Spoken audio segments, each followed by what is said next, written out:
যুদ্ধের ময়দানে বারুদের চেয়েও এখন তীব্র হয়ে উঠেছে ডলারের হিসাব।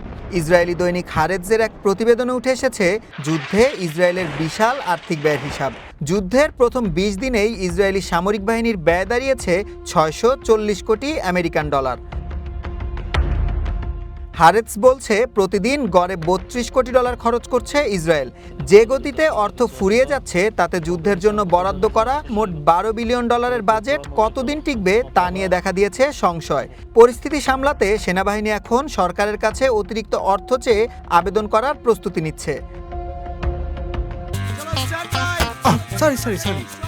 লাইফে কখন কি হয় গ্যারান্টি আছে, তাই ইন্স্যুরেন্স করুন সিটি ব্যাংকে, কারণ ইন্স্যুরেন্স করলে সিটিতে সুরক্ষা পাবেন নিশ্চিন্তে।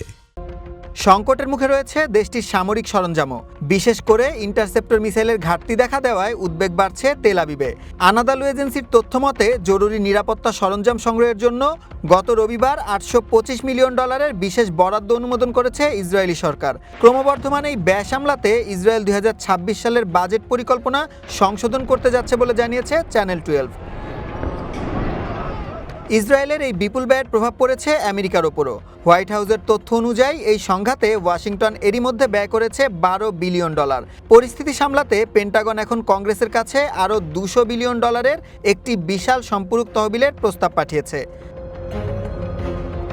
উল্লেখ্য, ২৮ ফেব্রুয়ারি থেকে ইরানে শুরু হওয়া আমেরিকা ইসরায়েলি হামলায় এ পর্যন্ত অন্তত ১৩০০ মানুষের প্রাণহানি হয়েছে, যার মধ্যে রয়েছেন দেশটির তৎকালীন সর্বোচ্চ নেতা আয়াতুল্লাহ আলী খামেনি সহ একাধিক ঊর্ধ্বতন কর্মকর্তা। সুলাইমান সবুজ, ওয়ান ইন্টারন্যাশনাল ডেস্ক।